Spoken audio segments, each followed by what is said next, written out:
వల్ల వాళ్ళకేమొస్తుంది అంటే గంజాయి, cocaine, heroin, opioids, narcotics there are many drugs. ఈ నార్కోటిక్ డ్రగ్స్ వాడటం వల్ల చాలామంది కూడా ఈ యొక్క సెంట్రల్ నర్వ్ సిస్టమ్ అనేది యాక్టివ్ అయిపోవటం, తద్వారా వాళ్ళకి ఎలాంటి బాధలున్నా వాళ్ళు మర్చిపోవటం, సడన్గా వాళ్ళ ఫేస్ మీద హాట్ ఫ్లెషెస్ అంటే ఒక రకమైన ఎరుపు రంగు రావటం, మెడ మీద రావటం, మరి వాళ్ళు తీసుకున్న వాళ్ళకి వెంటనే ఒక ఎనర్జీ వచ్చినట్లు it causes boosting of the energy and సడన్గా బీపీ, హార్ట్ రేట్ పెరగటం.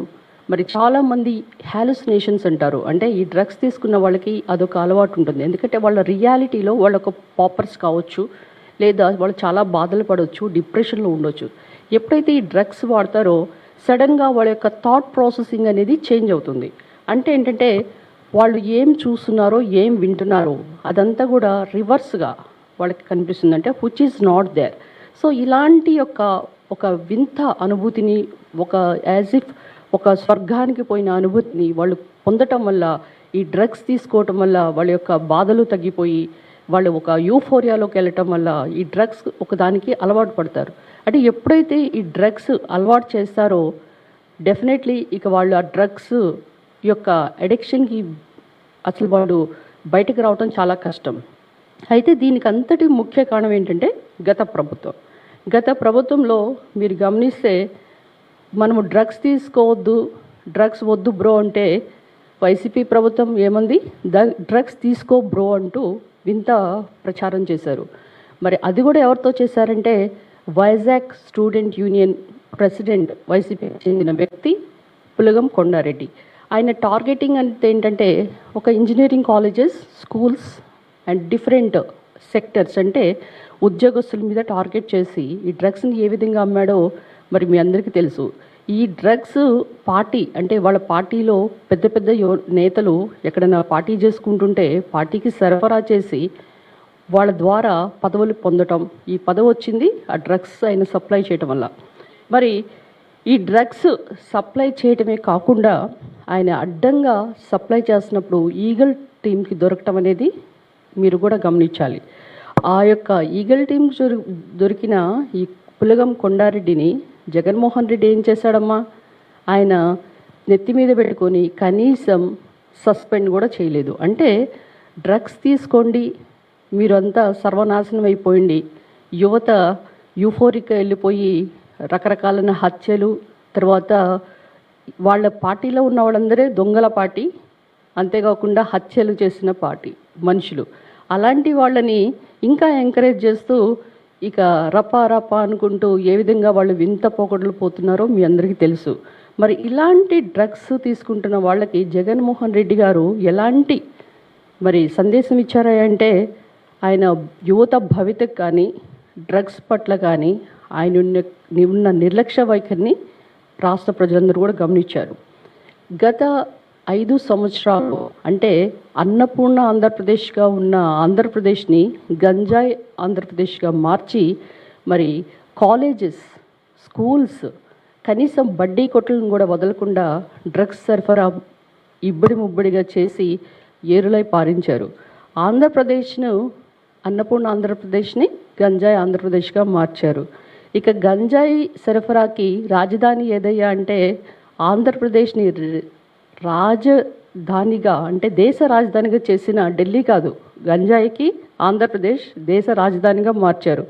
ఇక ఈ డ్రగ్స్ ఎలా సరఫరా చేశారంటే ఈ యొక్క బడ్డీ కొట్టుల్లో, కాలేజీలోనే కాకుండా ఆన్లైన్ కూడా సరఫరా చేసి వాళ్ళు పంపించింది ఎక్కడికి, విదేశాలకు కూడా సరఫరా చేశారు. ఈ విధంగా డ్రగ్స్ని వాళ్ళు ఏరులై పారించిన సందర్భంగా ఇప్పుడు మనం ఈ డ్రగ్స్ మీద కూటమి ప్రభుత్వం యుద్ధం చేయాల్సి వస్తుంది.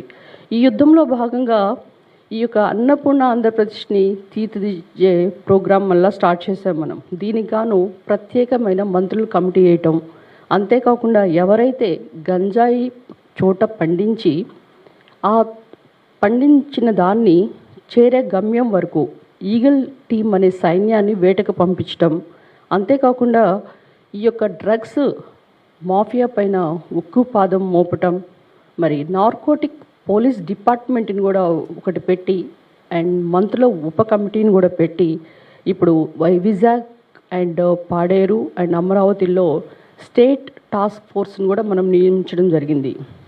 ఇక రాష్ట్రంలో ప్రత్యేక ఈగిల్ కమిటీ 26 జిల్లాల్లో ఉంటే 5 సిటీల్లో స్పెషల్ కోర్ట్స్ ఉన్నాయి. సో ఈ విధంగా గంజాయి సాగుదారులకి, స్మగ్లర్స్కి, వినియోగదారులకి సైతం వాళ్ళు ఎవరిని వదిలిపెట్టకుండా జైల్లో పెట్టి ఈగల్ విభాగం నడుం బిగించింది. ఇక కఠినమైన చర్యలు, ఇక ఎవరైతే డ్రగ్స్ సరఫరా చేస్తున్నారో వాళ్ళందరినీ ఇప్పటి వరకు మనము ఆల్మోస్ట్ 9,500 మందిని అరెస్ట్ చేశాం. అంతేకాకుండా ఈ కఠినమైన చట్టాలైన పిఐటి అండ్ ఎన్డిపిఎస్ అంటే narcotic drugs and psychotropic substances act 1985, దీంట్లో ఏంటంటే ఎవరైతే ఈ డ్రగ్స్ సరఫరా చేస్తున్నారో వాళ్ళందరి మీద కఠినమైన చర్యలో భాగంగా 75 మందిని మనం అరెస్ట్ చేశాం. అంతేకాకుండా 17 మంది ఎవరైతే ఈ డ్రగ్స్ సప్లై చేశారో వాళ్ళ యొక్క ఆర్థిక లావాదేవీల్ని మనం గమనించి వాళ్ళ యొక్క ఆస్తుల్ని అంటే 10.5 కోట్లు మనం సీజ్ చేయడం కూడా జరిగింది.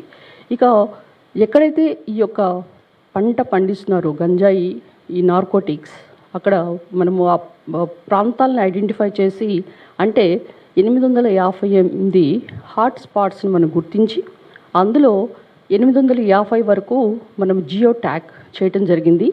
అంతేకాకుండా మనము డ్రోన్స్ సహాయంతో ఎక్కడైతే ఈ యొక్క గంజాయి పండిస్తున్నారో వాటిని మనం విధ్వంసం చేయటం కూడా జరిగింది.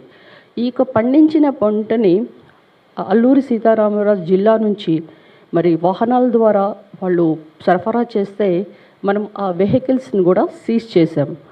ఇక వాళ్ళందరూ కూడా పరివర్తన అనే పేరిట ఒక సంస్థ ద్వారా మనము వాళ్ళకి సమావేశాలు నిర్వహించి మరి వాళ్ళకి ఈ డ్రగ్స్ మనం వాడటం వల్ల కానివ్వండి, పండించడం వల్ల కానివ్వండి, ఈ సరఫరా చేస్తున్న వాళ్ళకు కూడా మనందరం కలిసి ఇవి కనుక వాళ్ళు సరఫరా చేస్తే వాళ్ళకి ఎలాంటి కఠినమైన చర్యలు తీసుకోబడతాయో, అంతేకాకుండా వీటి బదులు మరి మనకి వాళ్ళు చేస్తున్న పని ఏంటి, ఈ డ్రగ్స్ని పండించడమే, గంజాయి లాంటివి.